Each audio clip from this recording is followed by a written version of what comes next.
आज का जो एडिटोरियल है उसमें कौन कौन से वर्ड्स हम डिस्कस करेंगे, पहले मैं बता देता हूँ वो वर्ड्स, उसके बाद में इस एडिटोरियल पर आएंगे। तो आइए स्टार्ट करते हैं। सबसे पहले एक वर्ड दे रखा है फैशन, और ये जो शब्द आपको एडिटोरियल में मिलेगा वो वर्ब के रूप में मिलेगा, ठीक है ना। किस रूप में मिलेगा? वर्ब के रूप में। फैशन का मतलब यहाँ पे आपको पता होना चाहिए कि क्रिएट या आप मेक, इस मीनिंग में इसका यूज किया जाएगा एडिटोरियल में। क्रिएट या मेक, बनाने के अर्थ में, नोट कर लीजिएगा। दूसरा है डिक्टाट। क्या पढ़ते हैं? डिक्टाट पढ़ते हैं। ये नाउन है, इसका मतलब ऑर्डर होता है, इसका मतलब डिक्री होता है, या फिर इसका मतलब होता है एडिक्ट। मीन्स आदेश को बोलते हैं, फिएट भी कह सकते हैं। आदेश को कहा जाता है डिक्टाट, ठीक है। नंबर 3 पर है पिल्फेरेज। कौन सा वर्ड है? पिल्फेरेज। ये पार्ट ऑफ स्पीच की अगर बात करेंगे तो नाउन है, इसका मतलब स्टीलिंग होता है या थेफ्ट होता है, या इसका मतलब है एम्बेजलमेंट, ठीक है। मीन्स गबन भी कहा जा सकता है, पैसों का गबन होता है ना। या फिर आप इसको चोरी कह सकते हो, चोरी को क्या कहा जा सकता है? पिल्फेरेज। एक वर्ड मिलेगा आपको मार्शल। मार्शल जो वर्ड है इसका प्रयोग वर्ब के रूप में मिलेगा, और यहां पे इसका मतलब कह सकते हो ऑर्गेनाइज करना या फिर ब्रिंग टुगेदर। भी कोई वस्तुएं हैं, व्यक्ति है, उनको साथ लेकर आना ताकि कोई पर्टिकुलर पर्पज आपका फुलफिल हो सके, उसके लिए साथ लेकर आने को क्या बोलते हैं? मार्शल। एक फॉर्मिडेबल है, ये तो एडजेक्टिव है क्योंकि एबल से एंड है। जो वर्ड्स एबल से एंड होते हैं वो एडजेक्टिव्स होते हैं। फॉर्मिडेबल वैसे भयानक होता है, लेकिन इसका मीनिंग इंप्रेसिव भी होता है। तो इंप्रेसिव, ग्रेट, पावरफुल, ये सब मीनिंग देगा जो एडिटोरियल में यूज हुआ है ये वर्ड।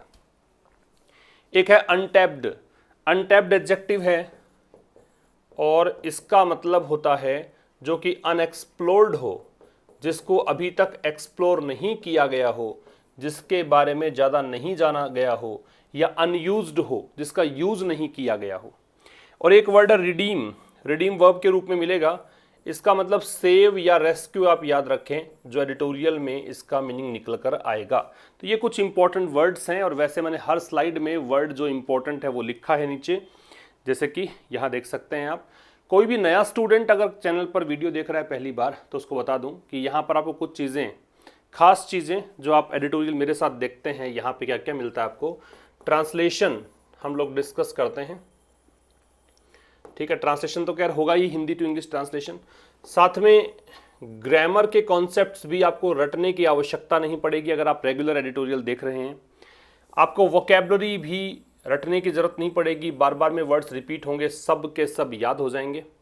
इसके अलावा कॉम्प्रिहेंशन एक सेगमेंट होता है इंग्लिश में कोई भी एग्जाम में, मीन्स क्लोज टेस्ट, पैसेज, ये जो सब चीज़ें हैं ना, ये सब चीज़ें भी आपकी यहाँ से क्लियर हो जाएंगी। मतलब एक चीज़ से बहुत सारी चीज़ें पे क्लियर होंगी, और करंट जो हैपनिंग्स हैं, करंट जो इवेंट्स हैं, उसको भी आप समझ पाएंगे। कैसी हमारी अप्रोच रहेगी? तो यहाँ पे आपको जो अंडरलाइंड पार्ट दिख रहा है ये सारे सब्जेक्ट हैं, इसकी वर्ब मैं निकाल कर बताऊंगा, है ना, ट्रांसलेशन करके दूंगा, मीनिंग आपको नीचे दे रखा है। तो बहुत सीधी सादी सी अप्रोच, बहुत सिंपल अप्रोच। काफ़ी दिनों से डिजिटल बोर्ड पर क्लासेस नहीं हो रही थी, मैंने कहा था मैं आउट ऑफ टाउन था। अब से क्लासेस डिजिटल बोर्ड पर होंगी। पेन नोटबुक लेकर बैठना, एंड तक बने रहना, रिवीजन जरूर आपको करना है हर एक सेशन का, अगर आप इंग्लिश को वास्तव में आसान बनाना चाहते हैं। और मेरा एडिटोरियल पढ़ाने का जो एक अप्रोच रहेगा या फिर रहा है अब तक, वो बहुत ही आसान तरीके से मैं चाहता हूँ कि चीज़ों को कॉम्प्लेक्स ना किया जाए, बहुत सिंपल ढंग से। बस आपको वर्ड्स जान लेने हैं, वर्ड जान लोगे तो आधा काम हो गया। उसके बाद में आपको ट्रांसलेशन बहुत अच्छे से कैसे ट्रांसलेशन किया जा सकता है, हिंदी मीडियम के स्टूडेंट्स के लिए बहुत ही खास अप्रोच है। इंग्लिश मीडियम के हैं then you need not translate the sentences into any other language, just you have to see the words as they are given, ठीक है ना। आपको इसी तरीके से देखना जैसे कि आपको यहाँ दे रखा है, तो आप इंग्लिश टू इंग्लिश ही समझते चलें चीज़ों को। बट हिंदी मीडियम के स्टूडेंट्स के लिए ट्रांसलेशन बहुत आसान हो जाता है अगर मैं जिस तरह बताता हूँ उसको फॉलो करते हैं आप अप्रोच। तो आइए स्टार्ट करते हैं इस खूबसूरत से सफ़र को एक बार फिर से डिजिटल बोर्ड पर। टाइटल आपको दे रखा है कोऑपरेटिव स्पिरिट। ये कोऑपरेटिव स्पिरिट कोऑपरेटिव संस्थाओं के लिए दे रखा है। यूनियन मिनिस्ट्री एक अलग से बनाने की बात हुई है ना, केंद्रीय मंत्रिमंडल एक अलग से बनाने की बात हुई है सहकारी संस्थाओं को लेकर। तो इसी को लेकर एडिटोरियल है कि ये अगर यूनियन मिनिस्ट्री अलग से बन रही है तो उसका क्या इफेक्ट पड़ने वाला है, कोऑपरेटिव सोसाइटीज जो हैं वो क्या काम करती हैं, किसके लिए बनी हैं, क्या प्रभाव पड़ेगा अगर ये मंत्रिमंडल आपने नया बना दिया इसके लिए, ये सब चर्चाएं आपको यहाँ पे देखने को मिलेंगी। कोऑपरेटिव सोसाइटीज बोलते उसको हैं कि जहाँ पर जो काम करने वाले लोग हैं वही अगर किसी चीज़ को चला रहे हैं तो उसको कोऑपरेटिव सोसाइटी का नाम दे दिया जाता है ना। तो ये वो संस्थाएं हैं जहाँ पे कर्मचारी ही मालिक हैं, वही इसको रन करते हैं, तो वो कोऑपरेटिव सोसाइटीज़ हैं। स्पिरिट जो शब्द है इसका मतलब तो होने का मतलब भावना भी होता है ना, किसी जोश भावना इस तरीके से, आत्मा भी होता है, इसका कैरेक्टर या नेचर भी होता है। तो यहाँ पे जो मीनिंग लेंगे वो कैरेक्टर या नेचर के अर्थ में लेंगे। कोऑपरेटिव नेचर क्या है, मीन्स यहाँ पे सहकारी संस्थाओं का नेचर कैसा है, क्या उसका कैरेक्टरिस्टिक होता है, उन सबको लेकर हम डिस्कस करेंगे इस एडिटोरियल में। एक लाइक और एक शेयर आपसे उम्मीद करता हूँ ज़रूर से आप पहुँचाएंगे उन विद्यार्थियों तक जिनको नहीं पता है कि इस चैनल पर इतनी आसान तरीके से एडिटोरियल पढ़ाया जाता है, ठीक है। और एक लाइक ज़रूर करके जाएं जो बहुत एनकरेजमेंट देता है किसी भी एजुकेटर को। आइए स्टार्ट करते हैं। Along side the state and the market. Along side यहाँ पे प्रेपोजिशन है। सबसे पहली बात, अलॉन्ग साइड यहाँ पे क्या है, प्रेपोजिशन। ये एडवर्ब भी होता है होने को, इसका मतलब यहाँ पे टुगेदर से है, ठीक है। ये प्रेपोजिशन है, इसका मतलब यहाँ पे टुगेदर से है। Along side the state and the market, state का मतलब यहाँ राज्य से ना होकर आप राज्य भी ले सकते हो, सरकार भी ले सकते हो, ठीक है।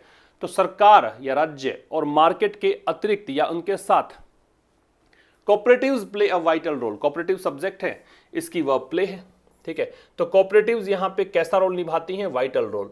वाइटल का मतलब इंपॉर्टेंट होता है, वाइटल का मतलब सिग्निफिकेंट होता है, ठीक है, महत्वपूर्ण को बोलते हैं।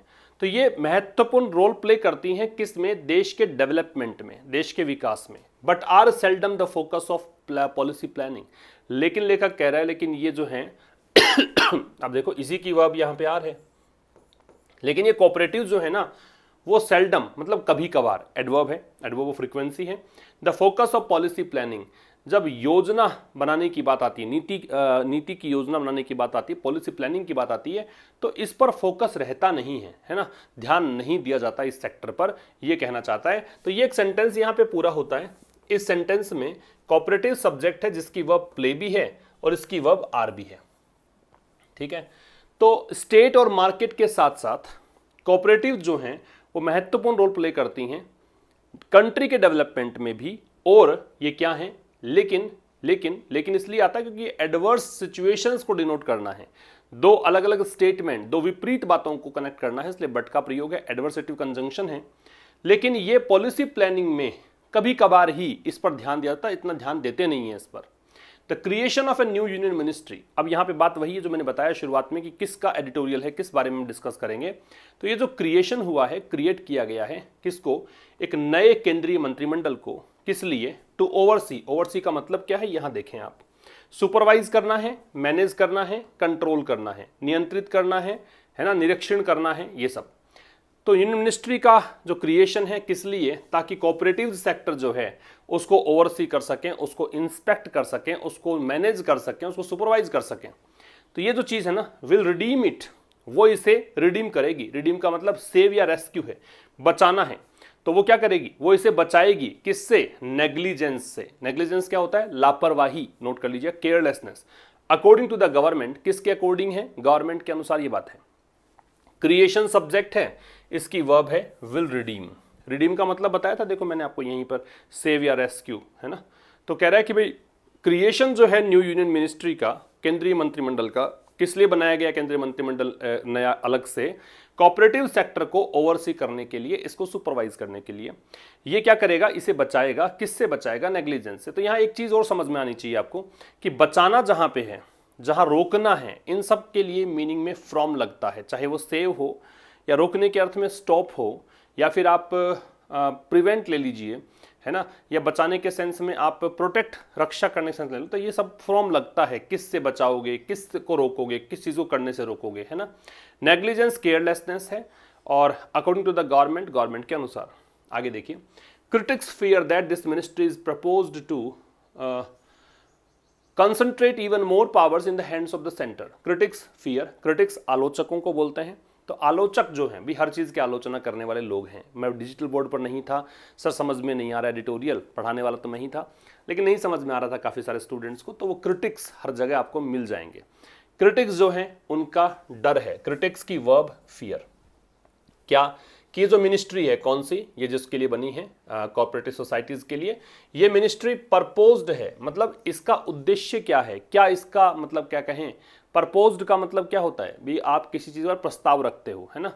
तो इसका ये प्रपोज्ड किसके लिए है, to concentrate even more powers in the hands of the centre, कि कहीं अधिक शक्तियां, इवन मोर कहीं ज्यादा शक्तियां यहां पे गवर्नमेंट के हाथों में कॉन्सेंट्रेट हो जाएगी। कॉन्सेंट्रेट में फोकस होना होता है, तो ये बहुत सारी शक्तियां जो हैं वो एक जगह पे जाके इकट्ठी हो जाएंगी, गवर्नमेंट के हाथों में चली जाएंगी। तो जो क्रिटिक्स हैं, जो आलोचक है, जो कह रहे हैं कि आपने मंत्रिमंडल बनाया, गलत बना दिया, सही नहीं बनाया, तो उनका तर्क क्या है, उनका तर्क ये है कि भाई जो मिनिस्ट्री आपने बनाई है ना, ये इससे क्या होगा, इससे सेंट्रल गवर्नमेंट जो है ना, वैसे राज्य की इकाई होती है, कोऑपरेटिव जो है वो राज्य के अधीन आते हैं, लेकिन आपने जो मिनिस्ट्री बनाई है उससे कोऑपरेटिव सोसाइटी की जो पावर्स हैं वो आपके हाथों में आ जाएंगी, गवर्नमेंट के हाथों में आ जाएंगी। ठीक है, तो क्रिटिक्स की वर्ब फियर है, द मिनिस्ट्री की वर्ब इज है। कोऑपरेटिव्स आर डोमिनेंट, डोमिनेंट का प्रभावशाली होता है, कोऑपरेटिव जो है डोमिनेंट है, डोमिनेंट का पावरफुल भी कह सकते हो, सुप्रीम कह सकते हो। इन एग्रीकल्चर कहने का मतलब ये कहाँ कहाँ प्रभावी है, कहाँ इसका रोल है, तो कोऑपरेटिव्स का रोल कहाँ कहाँ पे है, एग्रीकल्चर में है।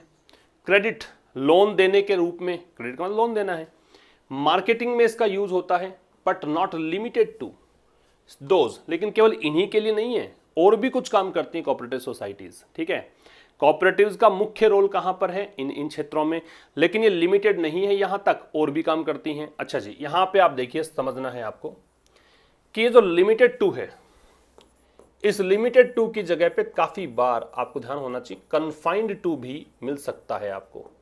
कन्फाइंड टू, सीमित होना, टू लगता है, रेस्ट्रिक्टेड होता तो भी टू लगता है यहां पे। ठीक है भाई, सम आर बिग, अब ये सम किसके लिए है, ये जो कह रहा है ना कि ये क्षेत्र कौन कौन से हैं, किन क्षेत्रों में कोऑपरेटिव सोसाइटीज काम करती हैं, उन क्षेत्रों की बात कर रहा है कि कुछ क्षेत्र जो है, कुछ मतलब कोऑपरेटिव सोसाइटीज जो है बड़े भी हैं।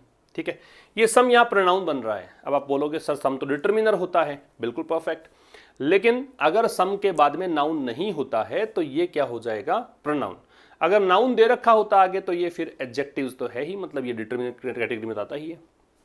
तो कुछ कोऑपरेटिव सोसाइटीज जो हैं बड़ी हैं, इनका एक एग्जांपल दिया है। ये जो साइन आता है ना, इसका मतलब मान लेना कि जो हमने डिस्कस किया ना उसी का डिस्क्रिप्शन आगे दे रखा है। IFFCO has around 1/3 of the market share in fertilisers. Fertilisers क्या होता है, उर्वरक को बोलते हैं, मैन्योर जो होता है, खाद जो होती है उसको बोलते हैं। इफ्को जो है वो जो मार्केट शेयर, पूरा जो फर्टिलाइजर्स का मार्केट है ना, उसका 1/3 ये कवर करती है कोऑपरेटिव सोसाइटी, मतलब बड़ी कोऑपरेटिव सोसाइटीज भी, कह रहे हैं ना लिमिटेड नहीं है यहाँ तक, और भी बड़े रोल, तो ये भी रोल है। आगे और कोई क्षेत्र बता रहा है, in milk, cotton, handlooms, housing, edible oil, sugar, fisheries, they are formidable. Formidable बताया था मैंने, इंप्रेसिव होता है, पावरफुल होता है, प्रभावी होता है। ठीक है, तो इन क्षेत्रों में, दूध के क्षेत्र में, कॉटन वाले क्षेत्र में, हैंडलूम्स, क्या होता है हैंडलूम, क्या बोल सकते हैं, हाथ से बनी हुई चीजें जो होती है ना, हैंडलूम्स, है ना, हथकरघा बोलते हैं। हाउसिंग है, एडिबल ऑयल्स, खाद्य तेल है, सुगर है, फिशरीज, मछली पालन है, इनमें तो ये इंप्रेसिव हैं, कॉर्पोरेट सोसाइटी काफी बड़ा रोल प्ले करती हैं। दे की वर्ब आर है, इफको की वर्ब हैज है, अराउंड प्रेपोजिशन है। ठीक है, सम की वर्ब आर है। नेक्स्ट पे आ जाएं, as market conditions are evolving. अब जैसे जैसे मार्केट कंडीशंस इवॉल्व हो रही हैं, इवॉल्व का मतलब डेवलप हो रही हैं, और मतलब उभर कर आ रही हैं और आगे बढ़ रही हैं।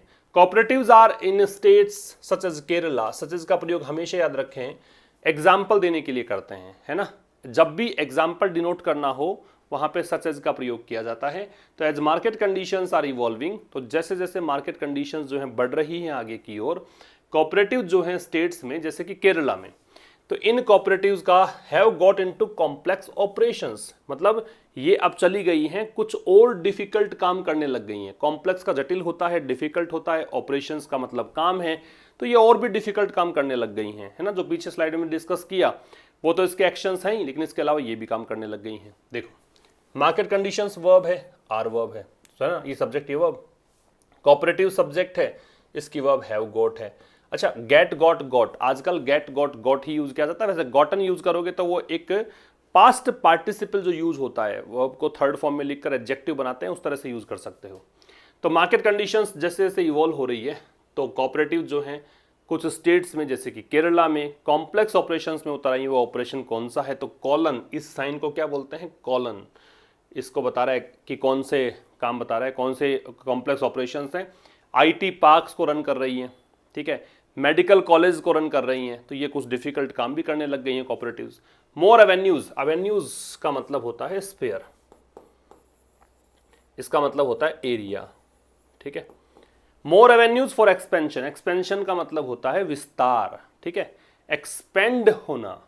मोर एवेन्यूज फॉर एक्सपेंशन, अधिक क्षेत्र, किसके लिए, विस्तार के लिए। जैसे कि, फिर देखो सच एज का प्रयोग है, जैसे कि इंश्योरेंस में रिमेन, अब ये रिमेन किसके लिए है, इसके लिए, ठीक है।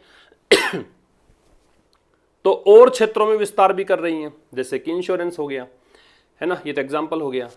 तो क्षेत्र कौन से हैं, वो अधिक क्षेत्र जो है अनटैप्ड, अनटैप्ड मतलब अनएक्सप्लोर्ड, अनयूज्ड डिस्कस किया था ना, कि जिसको अभी तक एक्सप्लोर नहीं किया गया, यूज नहीं किया गया। तो और क्षेत्र इसके विस्तार के लिए, जैसे कि इंश्योरेंस वाला क्षेत्र मान लो, इसमें इसका यूज अभी तक नहीं हुआ है ना, इसको अभी तक एक्सप्लोर नहीं किया, क्या संभावनाएं लेकर आ गया, डिस्कस नहीं किया गया है। And the regulatory regime, regime का मतलब गवर्नमेंट होता है, रेजिम का मतलब सिस्टम होता है, ठीक है। और जो रेगुलेटरी का मतलब जो इस पर नियंत्रण कर, जैसे आरबीआई है, वो रेगुलेटरी एक बॉडी है, बैंक्स को रेगुलेट करती है। जैसे IRDAI है, वो इंश्योरेंस कंपनीज को रेगुलेट करती है। तो वैसे कोऑपरेटिव सोसाइटीज भी कोई रेगुलेटरी बॉडी है।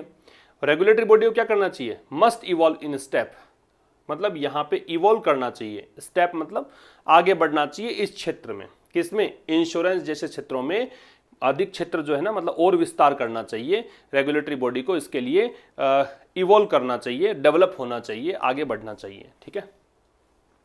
The legal architecture of the sector, architecture वैसे तो शिल्पकारी को बोलते हैं, लेकिन यहां पे इसका मतलब क्या है, स्ट्रक्चर।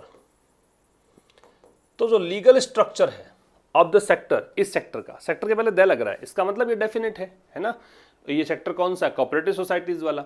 तो कोऑपरेटिव सोसाइटी वाला जो सेक्टर है, लीगल स्ट्रक्चर है ना इसका, बिगेन इवॉल्विंग, इसने इवॉल्व होना शुरू कर दिया सिंस 1904, कब से, 1904 से। अंडर कॉलोनियल रूल, किसके तहत, उपनिवेशवाद जब चलता था ना, उस समय से। एंड इन 2002, और 2002 में क्या हुआ, 2002 में multi state cooperative societies act, ये एक अधिनियम है। और वेरेवर यू सी एक्ट, ये वर्ड ध्यान रखना, एक्ट, अधिनियम जहां भी आएगा वहां पे उससे पहले क्या लगाना है, द का प्रयोग करना है ना।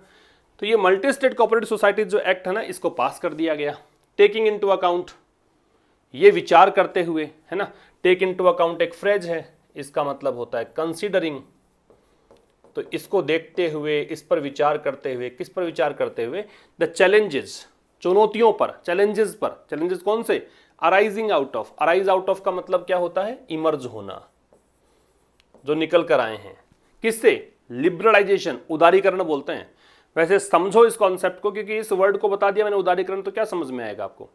इसका मतलब यह है कि गवर्नमेंट का कंट्रोल घट जाना, गवर्नमेंट का कंट्रोल खत्म हो जाना, ठीक है। भाई कोई एक बॉडी आपके ऊपर काम करती है, आप किसी के दबाव में काम करते हो, आपकी डोर किसी के हाथ में है, उस डोर को छोड़ दिया, उस दबाव को हटा दिया, है ना, उस बंधन से मुक्त हो गए, तो वो है लिबरलाइजेशन। तो जब जैसे गवर्नमेंट अपना कंट्रोल हटा रही है ना, उसको लिबरलाइजेशन कहा जाता है। रिपीट कर रहा हूं, तो इस सेक्टर का लीगल स्ट्रक्चर जो है वो इवॉल्व होना शुरू हुआ, कब से, 1904 से। अंडर कॉलोनियल रूल, कब बात कर रहा है, अंडर कॉलोनी मतलब उस समय का जो दौर था ना, वो उपनिवेशवाद का युग था। और 2002 में क्या हुआ, 2002 में multi state cooperative society act जो है ना, ये पास हुआ, ये पारित किया गया, पैसिव वॉइस है, वॉच के साथ थर्ड फॉर्म। क्या करते हुए पारित किया गया, तो ये प्रेजेंट पार्टिसिपल जब दो एक्शन साथ में होते हैं और एक एक्शन जो है वो बताता है कि ऐसा होते हुए किया है, ऐसा एक्शन कंटिन्यूस था उस समय, उसको आईएनजी में रखते हैं। कंसीडर करते हुए, क्या, चैलेंजेस, चैलेंजेस कौन से, वो चैलेंजेस जो यहां पे इमर्ज हो रहे हैं, किससे, उदारीकरण से, लिबरलाइजेशन से। कंसिडरिंग द फैक्ट, कंसिडरिंग यहां प्रेजेंट पार्टिसिपल है। एक बात हमें दिमाग में फिट कर लो कि जब भी किसी सेंटेंस का स्टार्ट आप आईएनजी फॉर्म से करते हो, है ना, तो दो संभावनाएं बनेंगी, ये दिमाग में फिट बिठा लो आप अच्छे से। अगर किसी सेंटेंस का स्टार्ट आईएनजी फॉर्म से करते हो तो या तो वो प्रेजेंट पार्टिसिपल होगा या फिर वो जेरेंड होगी। और बहुत सिंपल सी ट्रिक बताता हूं इसके पीछे, अगर वो जेरेंड हुई ना तो वो सब्जेक्ट बन जाएगा, अगर वो जेरेंड नहीं है तो पार्टिसिपल है, फिर दूसरी कंडीशन वही है। तो ये पार्टिसिपल है क्योंकि ये सब्जेक्ट नहीं है, सब्जेक्ट होता मैं एंटर नहीं करके रखता इसको। कंसिडरिंग द फैक्ट, इस फैक्ट को कंसीडर करते हुए, इस फैक्ट को विचार करते हुए, that cooperatives fall in the state list, fall in का मतलब इस दायरे में आती है, ठीक है। तो इस बात पर विचार करते हुए, इस बात को कंसीडर करते हुए, इस बात को मानते हुए कि कोऑपरेटिव्स किस दायरे में आती है, स्टेट लिस्ट में आती है कॉन्स्टिट्यूशन के। संविधान को कॉन्स्टिट्यूशन बोलते हैं, कॉन्स्टिट्यूशन से पहले द लगता है, संविधान के राज्य की सूची में आती है कि राज्यों का अधिकार है, राज्य ही इसको कंट्रोल करेंगे, राज्य ही चलाएंगे, सेंट्रल के अधिकार में नहीं है। The centre will have to innovate, तो केंद्र सरकार को फिर क्या करना पड़ेगा, विल हैव टू लगाया है, इसका मतलब करना पड़ेगा। मैं कहूं कि मुझे डिजिटल बोर्ड पढ़ाना पड़ेगा, I will have to teach on digital board, है ना। आपको प्रैक्टिस करनी पड़ेगी, you will have to practise. उन्हें यहां आना पड़ेगा, they will have to come. उन्हें जाना पड़ेगा, they will have to go. इस तरह के जो सेंटेंस है उनको विल हैव टू से कनेक्ट करते हैं। तो सेंटर जो है उसको इनोवेट करना पड़ेगा, इनोवेट का मतलब नया नया काम करना पड़ेगा, टू प्रोवाइड लीगल सैंक्टिटी। किस लिए? लीगल सैंक्टिटी प्रोवाइड करने के लिए। लीगल सैंक्टिटी क्या होता है?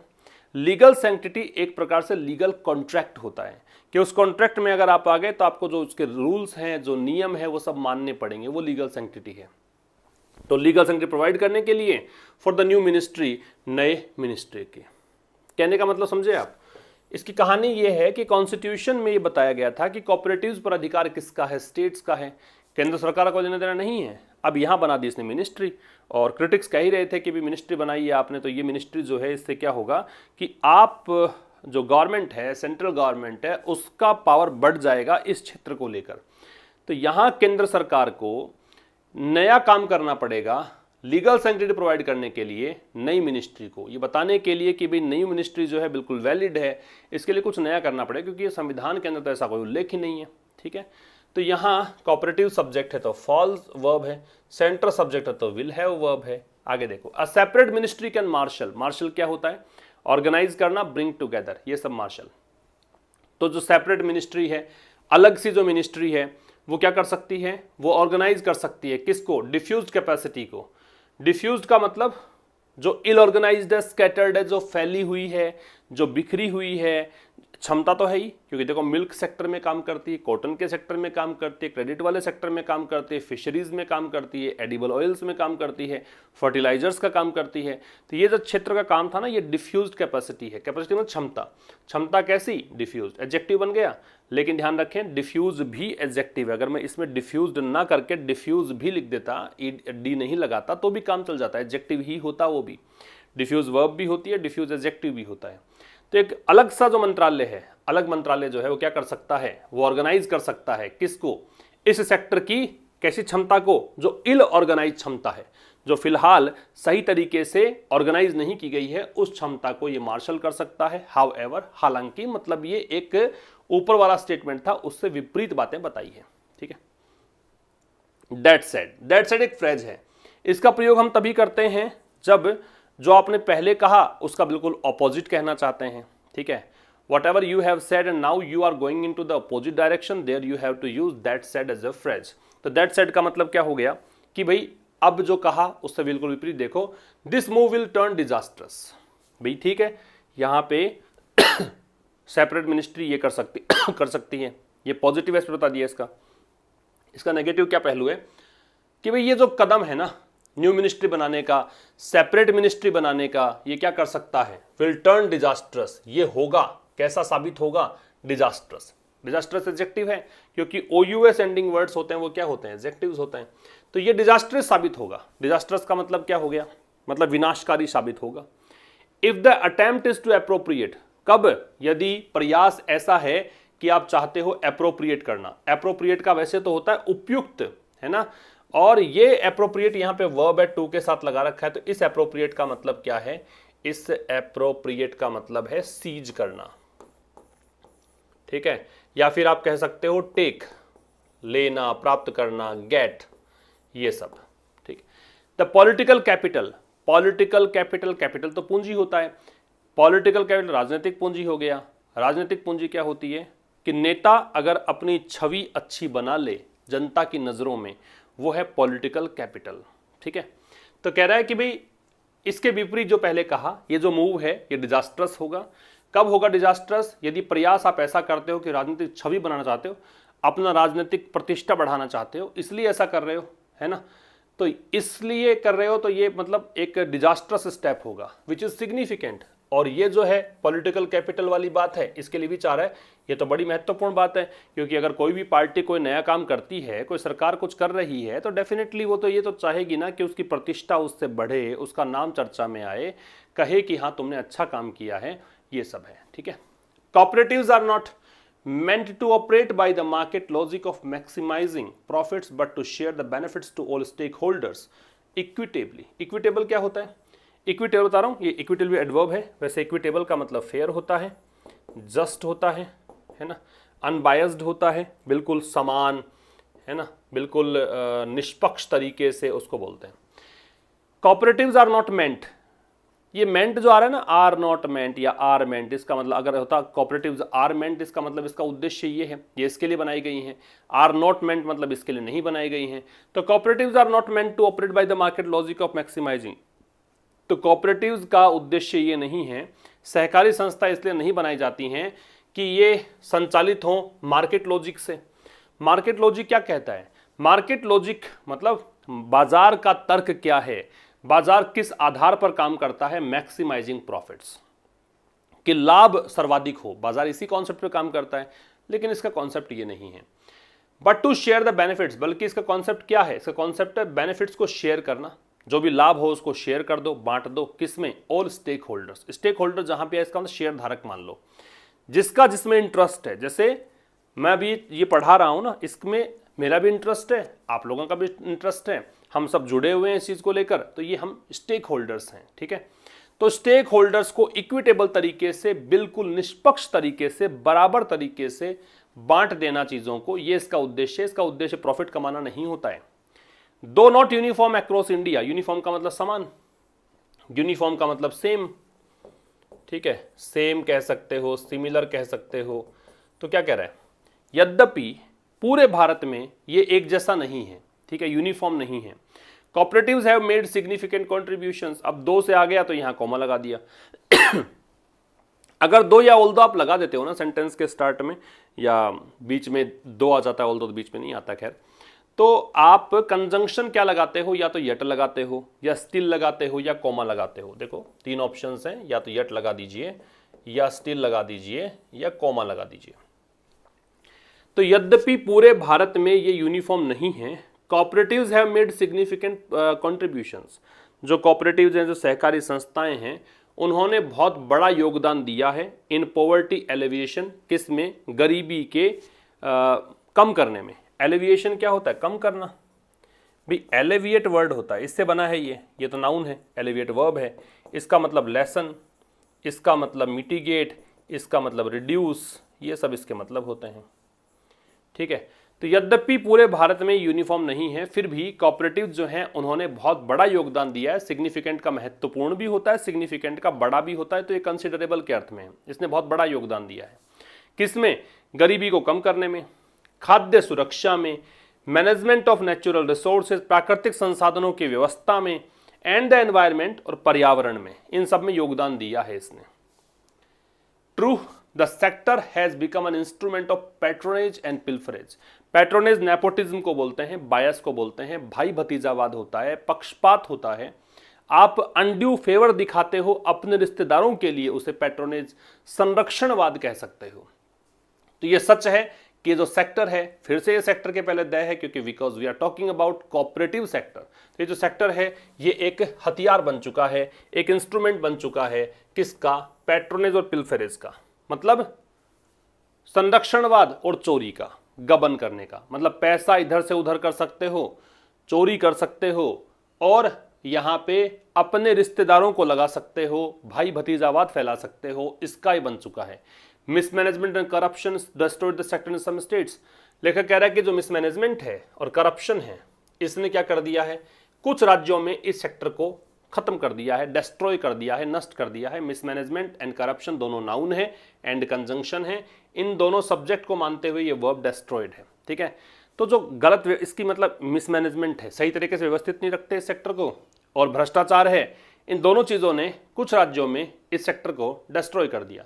The potency of cooperatives, potency का मतलब होता है आप कह सकते हो पावर, स्ट्रेंथ, पावर, या फिर कह सकते हो स्ट्रेंथ। तो जो पावर है या स्ट्रेंथ है कोऑपरेटिव्स की, किस रूप में? एपरेटस के रूप में। एपरेटस एक ऐसी नाउन है जिसका प्लूरल बनाओगे ना तो भी यही रहेगा, है ना। Apparatus is a kind of noun where you cannot make plural of the particular word by adding s or es, just you have to put as it is to make it plural। Zero plural category में आता है ये। तो ये उपकरण को, tool को कह सकते हैं, इंस्ट्रूमेंट को कह सकते हैं, इक्विपमेंट को कह सकते हैं, ये सब इसका मीनिंग है। तो क्या कहना चाह रहा है कि द पोटेंसी ऑफ कोऑपरेटिव्स, जो पोटेंसी है, जो ताकत है, जो सामर्थ्य है कोऑपरेटिव्स का, किस रूप में? एक टूल के रूप में। टूल किसका है? पॉलिटिकल कंट्रोल, की राजनीतिक नियंत्रण बना रहता है इससे। तो ये जो पोटेंसी है ना, इज पर्सनली नोन, ये व्यक्तिगत रूप से पता है किसको? मिनिस्टर इंचार्ज, जो मंत्री प्रभारी रहे हैं इस सेक्टर के, उनको, और वो अमित शाह थे। अमित शाह का नाम दे रखा है once president of a district cooperative bank, ये कभी अध्यक्ष रहे हुए हैं डिस्ट्रिक्ट कोऑपरेटिव बैंक के, ठीक है। तो ये इनको पता है सब कुछ इस बारे में। Besides serving localities and segments, besides preposition है, इसका मतलब के अतिरिक्त होता है। किसके अतिरिक्त? सर्विंग लोकेलिटीज एंड सेगमेंट्स, कि भाई ये सेक्टर जो है वो स्थानीय जो चीज़ें होती हैं उनको सर्व करती है, उसकी सेवा करती है। सेगमेंट्स, जो भी पार्ट्स हैं, सेगमेंट मतलब पार्ट, जो स्थानीय कोई चीज़ें हैं, सेगमेंट्स हैं, उनको सर्व करती है। उनके अलावा दैट मार्केट्स माइट इग्नोर, ठीक है। तो ये वो चीजें हैं जो हो सकता है कि मार्केट क्या कर सकता है? इग्नोर। माइट है वो रिमोट पॉसिबिलिटी या वीक पॉसिबिलिटी के लिए आता है। मॉडल है दूर की संभावना, हो सकता है इस बात को मार्केट खारिज कर दे, ठीक है। किसके अतिरिक्त? कि भाई ये कोऑपरेटिव सोसाइटीज हैं वो लोकेलिटीज और सेगमेंट्स को सर्व करती है। इसके अलावा हो सकता है कि मार्केट इसको इग्नोर करे। Cooperatives are also effective, cooperative जो हैं वो यहाँ प्रभावी हैं in mediating politics at the local level, स्थानीय स्तर पर राजनीति में मीडिएशन, मध्यस्थता को बोलते हैं, बिचौलिया होने को बोलते हैं, इसमें प्रभावी है। स्थानीय राजनीति प्रभाव रखती है। हो सकता है मार्केट इसको दरकिनार कर दे, इस बात को इग्नोर कर दे, लेकिन ये प्रभावी है लोकल लेवल पर पॉलिटिक्स में। Outside of the parliamentary system, संसदीय सिस्टम के बाहर, ठीक है, संसदीय सिस्टम के बाहर। डेस्पाइट प्रेपोजिशन है भाई, डेस्पाइट के बाद में ऑफ नहीं लगता है, ये बात आपको ध्यान रखनी है, ठीक है। डेस्पाइट रेगुलेटरी ओवरसाइट, ओवरसाइट का मतलब इंस्पेक्शन होता है, निरीक्षण होता है, या फिर ओवरसाइट जो होती है वो इसका मतलब चूक होता है। ओवरसाइट का मतलब क्या होता है? चूक को कह सकते हो, लेकिन यहाँ पे इसका मतलब है निरीक्षण, इंस्पेक्शन। तो इसके बावजूद कि रेगुलेटरी ओवरसाइट तो कौन करता है इस पर, मतलब इसकी नियामक संस्था कौन है, कौन इसके ऊपर बोर्ड है, कौन सी बॉडी है? तो आरबीआई कंट्रोल करता है, स्टेट्स कंट्रोल करते हैं। इसके बावजूद there is considerable autonomy, autonomy मतलब फ्रीडम, आजादी, इंडिपेंडेंस। कंसिडरेबल का मतलब क्या होता है? काफी ज्यादा, काफी ज्यादा यहां पे आजादी है फॉर द सेक्टर, इस सेक्टर के लिए, विच इज ऑफन मिसयूज्ड। और ये विच जो है इस सेक्टर के लिए, मतलब ये जो ऑटोनॉमी के लिए है, और इस ऑटोनॉमी का गलत फायदा उठाया जाता है, अक्सर इसका मिसयूज किया जाता है, पैसिव वैसा ही, ठीक है। तो इसके बावजूद कि रेगुलेटरी ओवरसाइट है आरबीआई और स्टेट्स के द्वारा, ठीक है, इसको मैनेज करने का काम आरबीआई और स्टेट्स करते हैं। इसके बावजूद देयर इज कंसिडरेबल ऑटोनॉमी, यहाँ पे काफी ज्यादा आजादी दी गई है, लेकिन ये आजादी जो है इसका अक्सर मिसयूज होता है। द रेमेडी मतलब उपाय, जो उपाय है, हल है, is not an over arching ministry. Over arching का मतलब क्या होता है? ओवर आर्चिंग का मतलब है, देखो, आर्च का मतलब ऐसे चापनुमा आकृति, ओवर आर्चिंग ऊपर से चाप है। तो ये क्या करता है कि नीचे जो कुछ भी है ना उन सबको कवर कर लेगा। तो इंक्लूडिंग ऑल, इसको बोलते हैं ओवर आर्चिंग। इंपॉर्टेंट को भी कहा जाता है। तो जो मिनिस्ट्री है, मतलब रेमेडी जो है, अब लेखक कह रहा है कि भी आप इसका हल निकालना चाहते हो कि यहाँ पे जो फ्रीडम दी गई है उसका दुरुपयोग होता है, यहाँ आपका प्रोटेक्शनिज्म चलता है, यहाँ पे पिल्फरेज होता है, ये सब होता है। इसका उपाय मिनिस्ट्री नहीं है कि आपने एक मिनिस्ट्री ऊपर स्थापित कर दी, वो मिनिस्ट्री इसका उपाय नहीं है, एक अलग मंत्रालय बना दिया। एंड डिक्टाट्स फ्रॉम दिल्ली, और ये इसका उपाय नहीं है कि अब दिल्ली से ऑर्डर देना शुरू कर दो। डिक्टाट का मतलब क्या पढ़ा था हमने? ऑर्डर पढ़ा था, एडिक्ट पढ़ा था, फिएट पढ़ा था, है ना, डिक्री पढ़ा था, है ना। तो इन सब का ये नहीं है कि भी आप आदेश दिल्ली से दोगे तो ठीक हो जाएगा, आप एक मिनिस्ट्री बनाओगे ऊपर ईड की मिनिस्ट्री रख दोगे तो उससे ठीक हो जाएगा, ऐसा नहीं है। The premise of A cooperative, premise का मतलब एक प्रिंसिपल होता है, एक बिलीफ होता है, एक फैक्ट होता है, एक सिद्धांत कह सकते हो। प्रेमिस जो है कोऑपरेटिव का मतलब एक कोई भी सहकारी संस्था है, उसका जो प्रेमिस है, उसका जो प्रिंसिपल है, उसका जो फैक्ट है ना, इज दैट, वो ये है कि decisions are made by those, कि निर्णय उनके द्वारा लिए जाते हैं, अफेक्टेड बाय देम, जो उनसे प्रभावित हो।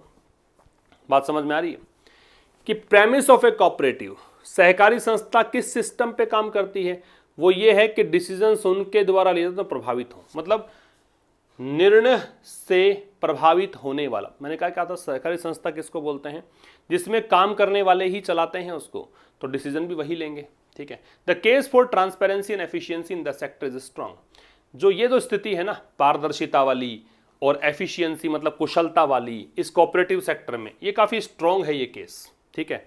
ये बहुत ही जरूरी चीज़ है, बहुत ही मजबूत चीज़ है। That goal must be pursued, ये जो लक्ष्य है ना इसका पालन होना चाहिए, इसको फॉलो किया जाए। परस्यू का मतलब फॉलो करना, not by scaring the very soul of the sector, scare का डराना होता है ना, ऐसे मत करना कि आप जो इसकी एक आत्मा है इस सेक्टर की, वेरी का मतलब यहाँ पे वेरी है वो एम्फेटिक एडजेक्टिव है, जोड़ देने के लिए काम में आ रहा है कि आप भाई इस सेक्टर की जो एक आत्मा है उसको आप स्केयर करना चाहोगे, उसको डराओगे, मतलब जो सहकारी संस्था में काम करने वाले लोग हैं उनको डराकर, जो आत्मा है इसकी जिस पर्पज के लिए बनी है उसको डराकर ये लक्ष्य प्राप्त नहीं कर सकते। कैसे कर सकते हो, एडवांसिंग द कोऑपरेटिव स्पिरिट, मतलब कोऑपरेटिव स्पिरिट, साथ में काम करने वाले स्पिरिट, सहकारी संस्था वाला जो नेचर है, कैरेक्टर है, उसको आगे बढ़ाकर आप ऐसा कर सकते हो। बाई प्रिपरेशन इसलिए आईएनजी आ रहा है ना। दैट गोल सब्जेक्ट है, मस्ट बी आ रहा है, must be pursued passive voice है, बी के साथ थर्ड फॉर्म, केस सब्जेक्ट है, इसकी वर्ब इज आ रही है। The new ministry could Indeed be a catalyst, catalyst का उत्प्रेरक होता है, कैटलिस्ट का मतलब जो कोई को आगे बढ़ाए, वो कैटलिस्ट है, जो चेंज लेकर आए, समथिंग दैट कोजेज चेंज, है ना, उसको बोलते हैं। समथिंग और समवन दोनों ही हो सकते हैं, चाहे व्यक्ति हो चाहे वस्तु हो, अगर कोई चेंज लेकर आए तो उसे कैटलिस्ट कहते हैं। तो जो न्यू मिनिस्ट्री है वो वास्तव में एक उत्प्रेरक हो सकती है, वो चेंज लाने वाली हो सकती है, वो एक प्रोत्साहन हो सकता है, लेकिन इसको क्या करना पड़ेगा, it must not fashion itself as a command authority. ये इट आ रहा है मंत्रालय के लिए, लेकिन मंत्रालय जो है ना इसको अपने आप को, इटसेल्फ यहाँ पे क्या आ गया, रिफ्लेक्सिव प्रोनाउन, इसे अपने आप को फैशन नहीं करना चाहिए, बनाना नहीं चाहिए कमांड अथॉरिटी कि हम आदेश देंगे वो पूरा करो। कमांड अथॉरिटी नहीं बनाना चाहिए, साथ मिलकर काम करें वो ठीक है, हो सकता है, लेकिन कमांड अथॉरिटी बनाओगे अपने आप को तो ये काम सही नहीं कर पाएगी। मस्ट का प्रयोग हम करते हैं जब सर्टेनिटी शो करनी हो, जब ऑब्लिगेशन शो करना हो, जब अनिवार्यता शो करनी हो। फैशन का मतलब क्रिएट या मेक होता है, इटसेल्फ है वो रिफ्लेक्सिव प्रोनाउन है। ये सेल्फ वाला भाग जब सब्जेक्ट के ठीक बाद में आ जाता है तो इसे आप एम्फेटिक प्रोनाउन के नाम से भी जानते हैं, ठीक है भाई। तो ये था आज के इस एडिटोरियल में, और मिलेंगे अब कल ठीक शाम 5 बजे, मंडे टू फ्राइडे हमारी मुलाकात 5 बजे होती है एडिटोरियल सेशन के थ्रू। बाकी जो कुछ भी रहेगा एडिशनल, कुछ भी जैसे मुझे टाइम मिलता जाता है मैं एडिशनल वीडियोस अपलोड करता जाता हूँ। बस आपका एक ही काम है, ज़रूर से शेयर कर दें, ज़रूर से लाइक कर दें, सब्सक्राइब नहीं किया है चैनल को तो कर लें, बेल आइकन क्लिक कर लें, क्योंकि आपको नोटिफिकेशन मिलता रहेगा वीडियोज़ का और आप देख पाएंगे कंटिन्यूटी के साथ। So thanks a lot for watching till the end, मिलते हैं कल।